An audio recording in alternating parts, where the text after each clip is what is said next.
Assalamualaikum warahmatullahi wabarakatuh. Halo Sobat Biologi, selamat datang di kelas Biologi. Pada video ini, kita akan mempelajari tentang pertumbuhan dan perkembangan pada makhluk hidup. Sobat Biologi, pernahkah kamu bertanya-tanya bagaimana seekor anak kucing bisa tumbuh menjadi kucing dewasa? Atau bagaimana biji yang kecil bisa berubah menjadi pohon yang besar? Nah, kita akan mengupas tuntas pengertian, tahapan, serta faktor-faktor yang mempengaruhi proses ini. Yuk kita pelajari bersama proses menakjubkan yang disebut pertumbuhan dan perkembangan pada makhluk hidup. Konsep dasar pertumbuhan dan perkembangan. Pertumbuhan dan perkembangan sering dianggap sama, tetapi sebenarnya keduanya memiliki makna yang berbeda. Untuk mengetahui terkait dengan konsep pertumbuhan dan perkembangan, perhatikan tabel berikut ini. Pertumbuhan didefinisikan sebagai peningkatan ukuran dan massa tubuh organisme, sedangkan perkembangan didefinisikan sebagai proses perubahan dalam struktur dan fungsi tubuh. Pertumbuhan bersifat kuantitatif atau dapat diukur secara numerik, sementara perkembangan bersifat kualitatif atau berkaitan dengan perubahan struktur. Pertumbuhan dan perkembangan sama-sama bersifat irreversibel atau tidak bisa kembali ke ukuran semula. Adapun untuk proses pertumbuhan, yaitu dengan pembelahan dan perbesaran sel, sedangkan proses perkembangan pada diferensiasi sel dan pembentukan organ serta fungsi tubuh. Contoh pertumbuhan yaitu tumbuhan yang tumbuh lebih tinggi dan tubuh manusia yang bertambah tinggi. Sedangkan perkembangan contohnya manusia yang berkembang dari bayi, remaja, dewasa, hingga lansia. Adapun waktu terjadinya pertumbuhan yaitu terjadi selama fase pertumbuhan organisme. Sedangkan perkembangan waktu terjadinya sepanjang hidup, terutama pada tahap tertentu seperti pubertas, dewasa, dan penuaan. Itu dia terkait perbedaan konsep pertumbuhan dan perkembangan. Meskipun berbeda, keduanya saling terkait dan saling mendukung. Pertumbuhan memberikan fondasi fisik, sedangkan perkembangan mengarahkan perubahan fungsi dan kualitas makhluk hidup. Contohnya, pertumbuhan tulang dan otot yang cukup akan mendukung kemampuan fisik dan mental seseorang untuk berkembang dengan baik. Nah, setelah kita memahami konsep dasar pada pertumbuhan dan perkembangan, sekarang kita akan membahas pertumbuhan dan perkembangan pada manusia dan hewan. Pada manusia dan hewan, ada dua fase pertumbuhan dan perkembangan. Yang pertama, fase embrionik, dan yang kedua yaitu fase pasca embrionik. Pertama, fase embrionik. Fase embrionik adalah masa awal perkembangan organisme di dalam rahim. Untuk hewan yang bertelur, perkembangan embrio terjadi di dalam telur. Fase embrionik dimulai dari proses fertilisasi, yaitu pertemuan antara sel sperma dan sel telur yang menghasilkan zigot. Zigot kemudian akan membelah menjadi morula, blastula, dan gastrula. Gastrula kemudian akan memiliki 3 lapisan germinal, yaitu ektoderm yang akan menjadi sistem saraf dan kulit, mesoderm yang akan membentuk otot, tulang, dan sistem peredaran darah, serta endoderm yang akan membentuk organ dalam seperti hati dan paru-paru. Tahap berikutnya disebut organogenesis, di mana lapisan germinal akan berkembang menjadi organ-organ lengkap dan fungsional. Pada manusia, fase embrionik berlangsung sekitar 266 hari atau 9 bulan, dan dibagi menjadi 3 trimester. Trimester pertama, organ tubuh utama mulai terbentuk. Trimester kedua, pertumbuhan janin sudah sangat cepat, dan trimester ketiga, janin mencapai ukuran hampir lengkap dan persiapan kelahiran. Setelah melalui fase embrionik, baik hewan maupun manusia akan masuk ke fase pasca embrionik. Pertama, fase pasca embrionik pada manusia.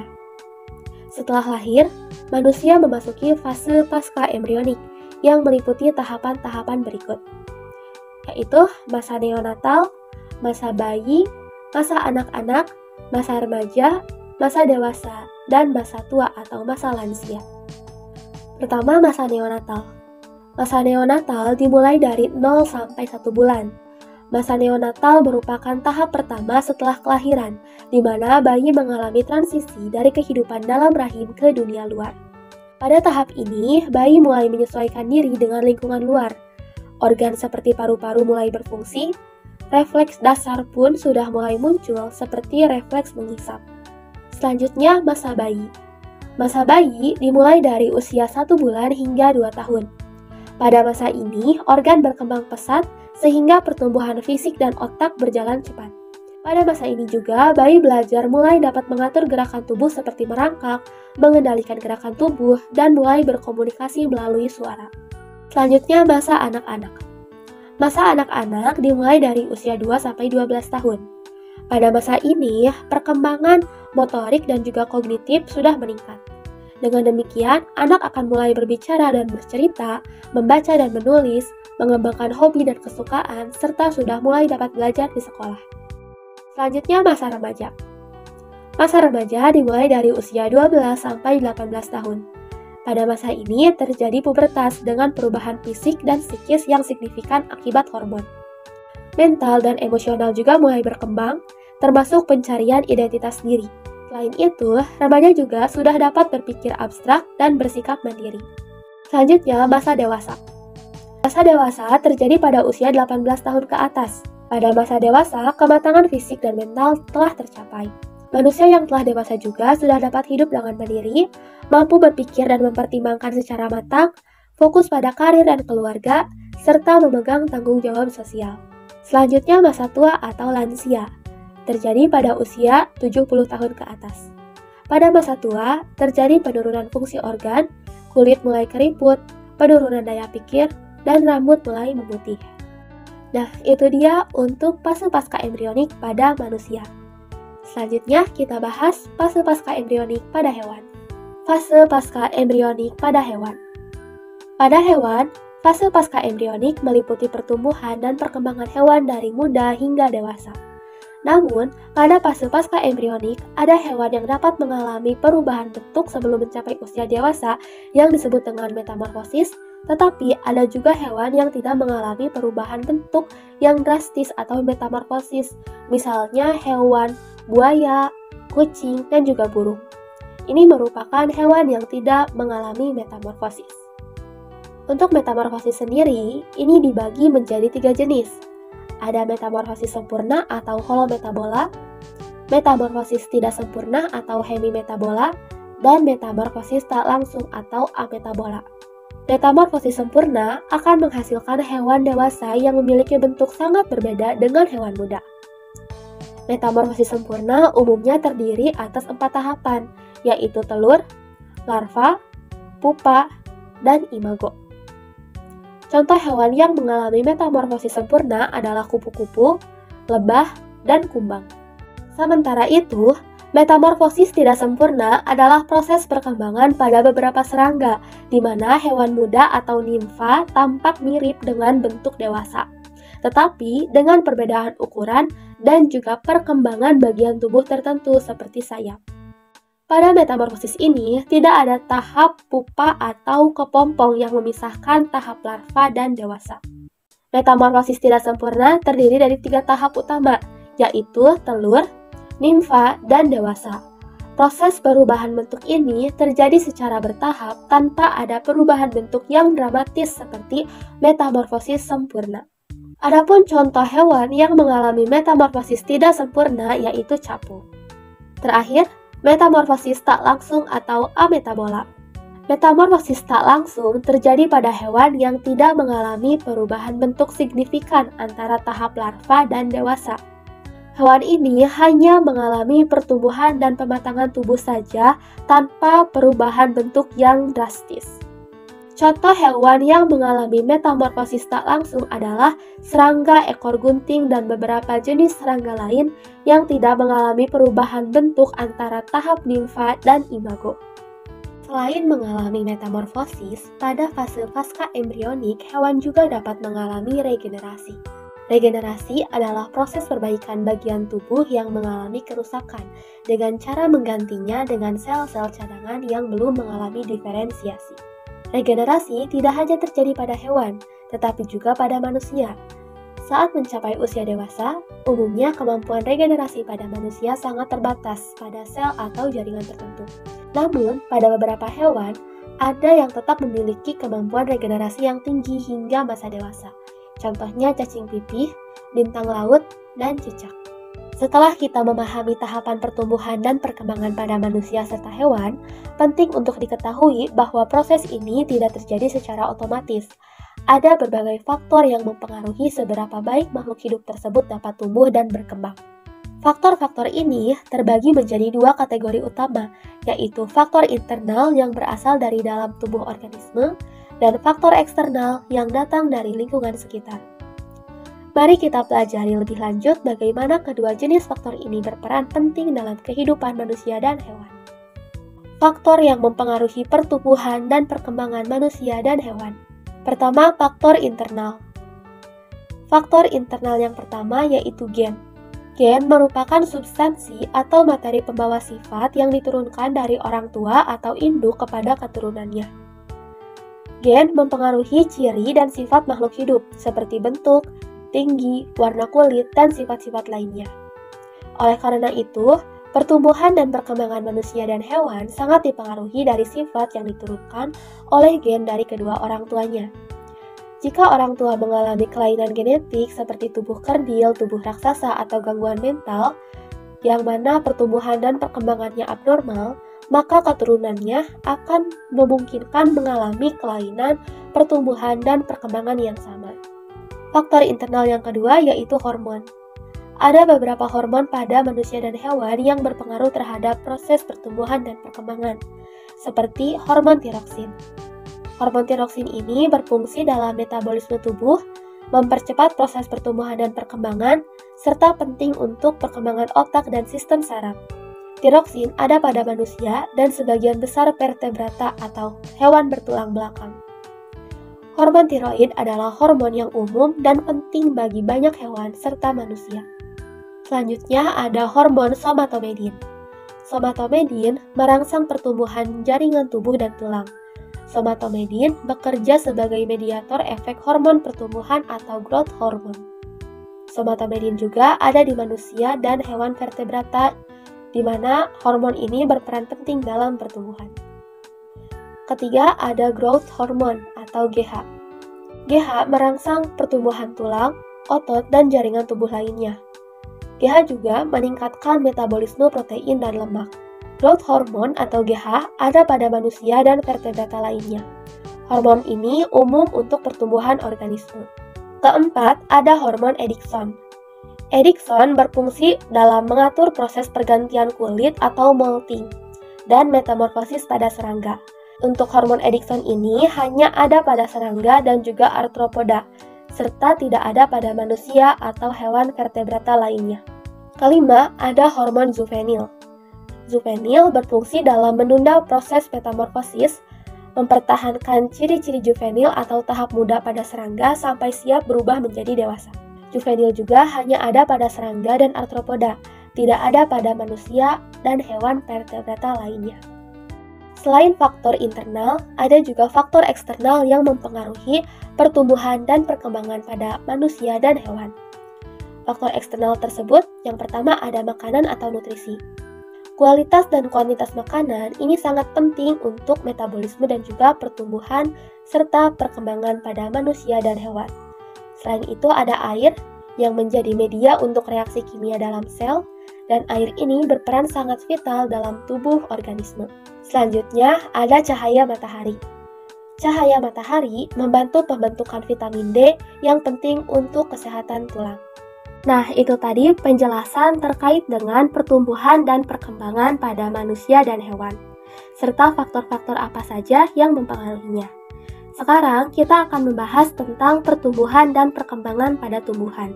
Pertama, perkecambahan.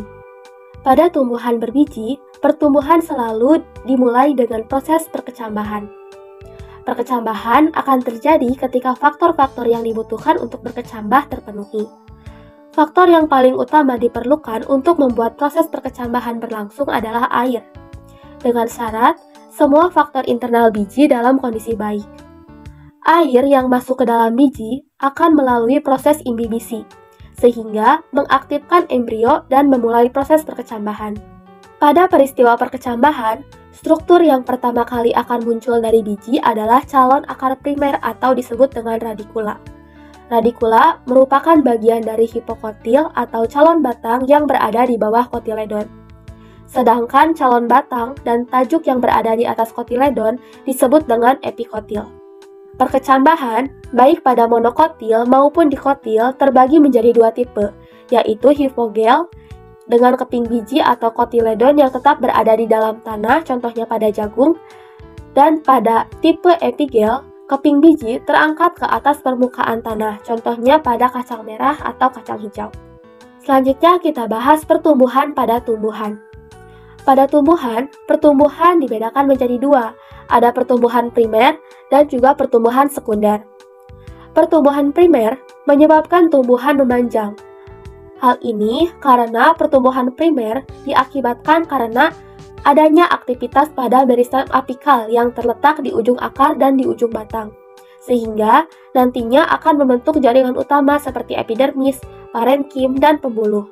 Dengan demikian, karena meristem apikal membuat tubuh primer pada tumbuhan, maka tumbuhan akan bertambah tinggi atau bertambah panjang. Selanjutnya, pertumbuhan sekunder. Pertumbuhan sekunder dipicu oleh aktivitas meristem lateral yang mengatur pertumbuhan ke arah samping, sehingga menyebabkan pertambahan ketebalan dan diameter pada akar dan batang tumbuhan. Terdapat dua jenis meristem lateral yang berperan dalam pertumbuhan sekunder, yaitu kambium vaskular atau pembuluh dan kambium gabus. Aktivitas kambium inilah yang nantinya akan menyebabkan pembentukan lingkaran tahun pada pohon. Lingkaran tahun itu terbentuk terkhususnya karena ukuran xilem sekunder yang berbeda pada musim kemarau dan juga penghujan. Dengan demikian, lingkaran tahun ini bisa menentukan usia pada pohon. Selanjutnya, perkembangan pada tumbuhan. Perkembangan pada tumbuhan dibedakan menjadi dua, ada perkembangan vegetatif dan juga perkembangan generatif. Perkembangan vegetatif adalah proses perkembangan tumbuhan yang berkaitan dengan pembentukan struktur tubuh tumbuhan tanpa melibatkan proses reproduksi. Pada tahap ini, tumbuhan berkembang untuk membentuk bagian-bagian tubuhnya yang diperlukan untuk mempertahankan kehidupannya. Proses ini meliputi pembentukan akar, batang, daun, dan juga akar-akar tambahan. Adapun tahapan perkembangan vegetatif, yang pertama ada perkecambahan. Perkecambahan dimulai dengan biji yang mulai berkecambah setelah mendapatkan kondisi yang tepat seperti kelembapan dan suhu yang sesuai. Tumbuhan akan mengembangkan akar dan tunas pertama yang akan berkembang menjadi batang dan daun. Selanjutnya, pertumbuhan akar dan batang.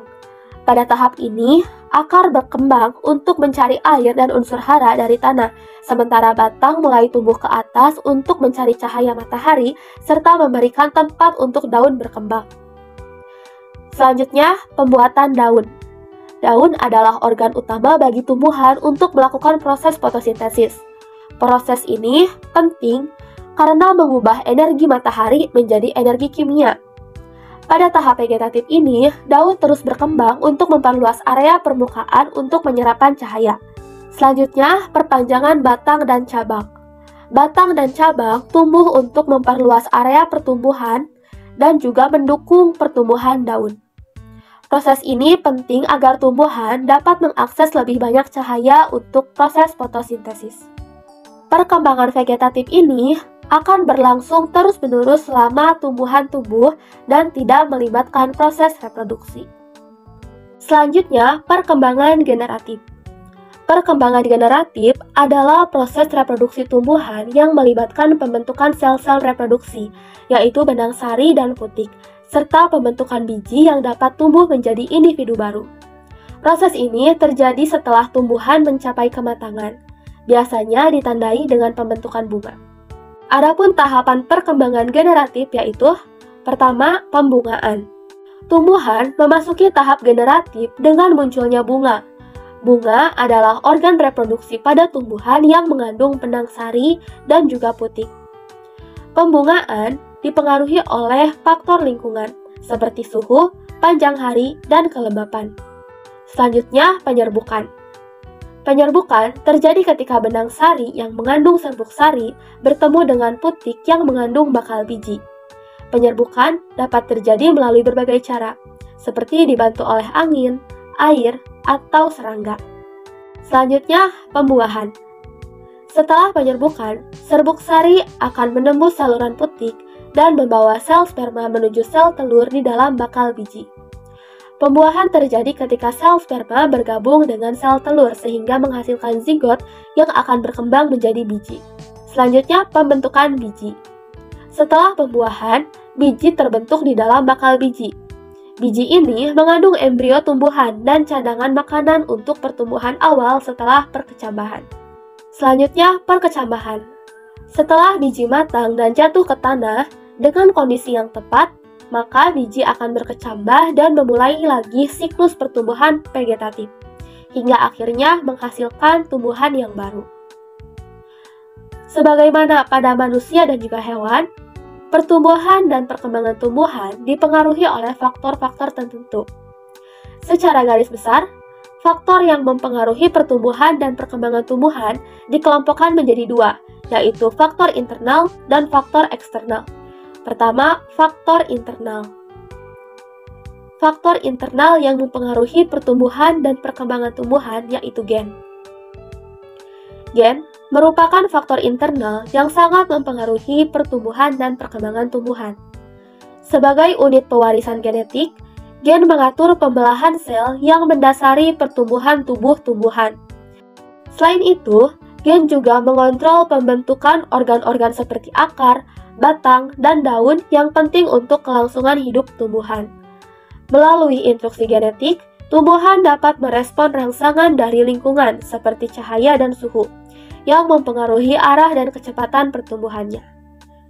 Gen juga terlibat dalam proses reproduksi tumbuhan, mengatur pembungaan, penyerbukan, serta pembentukan biji dan buah. Dengan demikian, secara keseluruhan, gen menentukan bagaimana tumbuhan tumbuh, berkembang, dan beradaptasi dengan lingkungannya, dengan memastikan proses-proses penting dalam hidup tumbuhan terjadi dengan baik. Faktor internal yang kedua ada hormon. Hormon berperan dalam mengontrol pertumbuhan dan perkembangan tumbuhan dengan mempengaruhi pembelahan, pemanjangan, dan diferensiasi sel.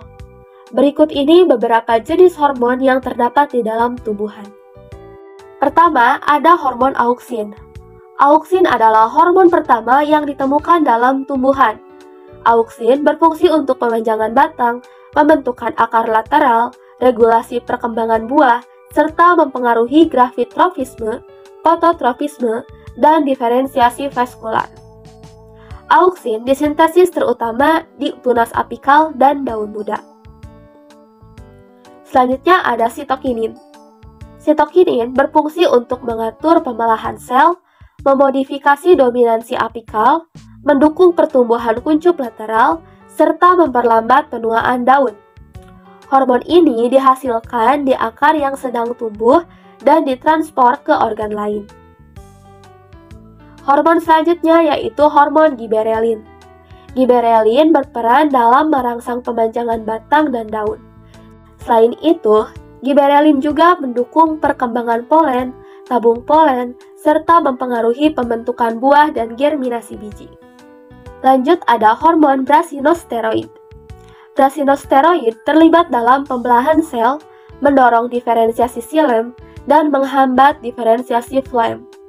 Brasinosteroid ditemukan pada semua jaringan tumbuhan dan berfungsi untuk mempercepat pertumbuhan serta pematangan tanaman. Selanjutnya ada asam absisat. Asam absisat berfungsi untuk menunda pertumbuhan dan memperlambat proses perkembangan, serta mengatur penutupan stomata selama stres akibat kekeringan. Selanjutnya etilen. Etilen adalah hormon gas yang mengatur penuaan, pembentukan buah, dan pematangan biji. Etilen juga terlibat dalam respon terhadap kerusakan mekanis serta infeksi pada tumbuhan. Adapun faktor eksternal yang mempengaruhi pertumbuhan dan perkembangan tumbuhan, yang pertama ada nutrien. Nutrien adalah unsur penting bagi tumbuhan yang digunakan dalam proses pertumbuhan. Kekurangan unsur-unsur seperti nitrogen, fosfor, dan kalium dapat menghambat pertumbuhan, sehingga menyebabkan perubahan pada warna daun dan juga mengurangi fungsi fotosintesis. Selanjutnya air. Air adalah komponen esensial untuk proses pertumbuhan, transportasi unsur hara, serta fotosintesis. Kekurangan air dapat menyebabkan gangguan pada proses metabolisme tumbuhan dan memperlambat pertumbuhan.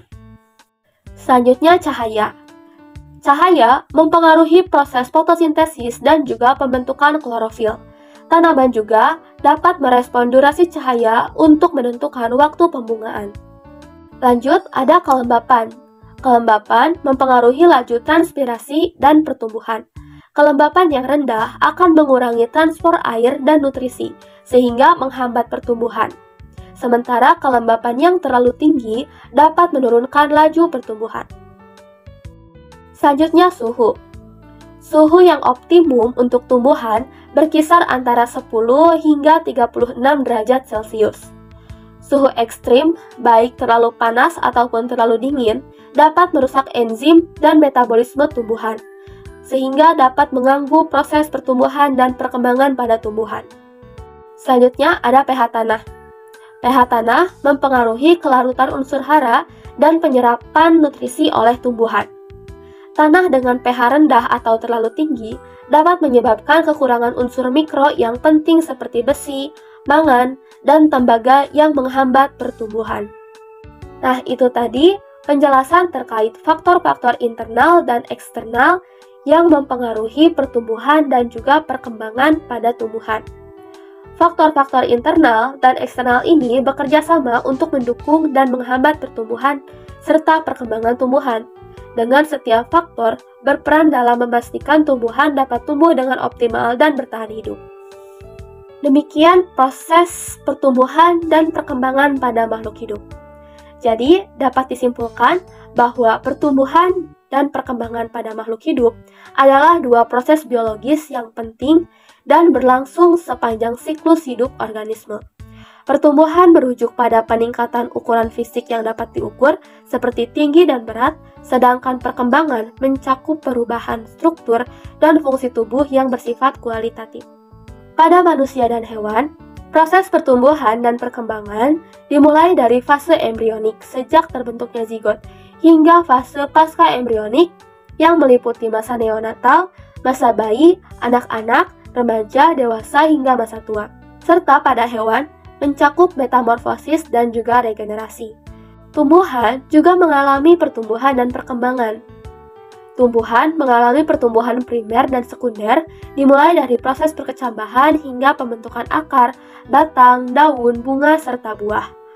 Faktor yang mempengaruhi pertumbuhan dan perkembangan dibedakan menjadi dua, yaitu faktor internal yang berasal dari dalam, seperti gen dan hormon, serta faktor eksternal, yaitu faktor yang berasal dari lingkungan sekitar.